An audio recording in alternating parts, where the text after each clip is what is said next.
We're going to get to Angie's forecast in just a moment for you, but let's begin with NBC's Shaq Brewster in St. Louis for us. Shaq, good morning.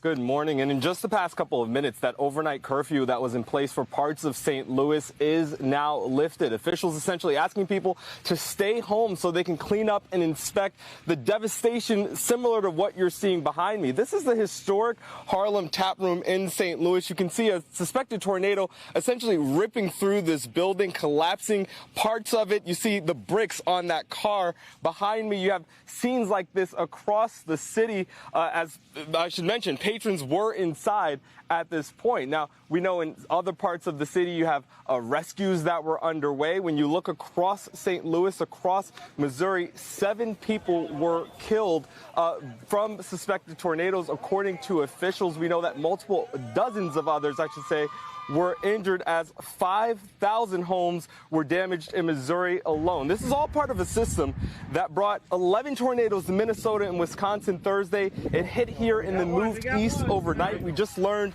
this morning that in Laurel County, officials say a tornado killed 9 people with multiple serious injuries. Now, today, the threat will be in places like Oklahoma, Texas, and Arkansas, where more tornadoes are possible, and along much of the East Coast, where we've already seen pockets of flash flooding. You see it there on your screen in places like New Jersey and Pennsylvania. But back here in St. Louis, we're expecting to hear from the mayor and the Missouri governor a little bit later today, as the cleanup, you see it behind me, is well underway, guys.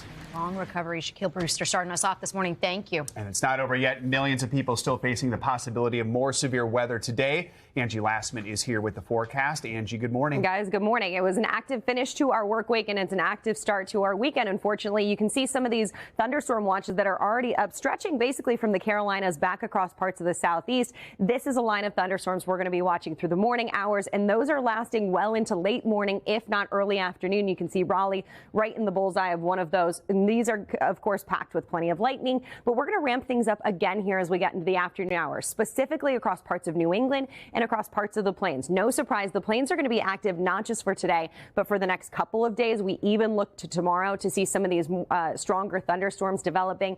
It's going to be Nebraska to Texas that we watch, but let's look at exactly where we're looking for your Saturday plans. 20 million people across parts of the plains. Dallas right in the bullseye of that enhanced risk. It looks like we'll see those strong wind gusts and the damaging hail be the main threats, but of course we can't rule out a couple of tornadoes. That also includes parts of New England, a sliver of it, Burlington included in that, but stretching back towards New York as well. It's the hail, though, that's really going to get your attention. Oklahoma City, Dallas, here as we get into the later afternoon and even evening hours tonight. Tomorrow for your Sunday plans, it's the plains, Wichita right in the center of that, but stretching from Nebraska down to Texas will have that threat. And unfortunately, this lasts into Monday, guys. This will be something that we'll have to watch into the early parts of our work week. All right, Angie, thank you so much.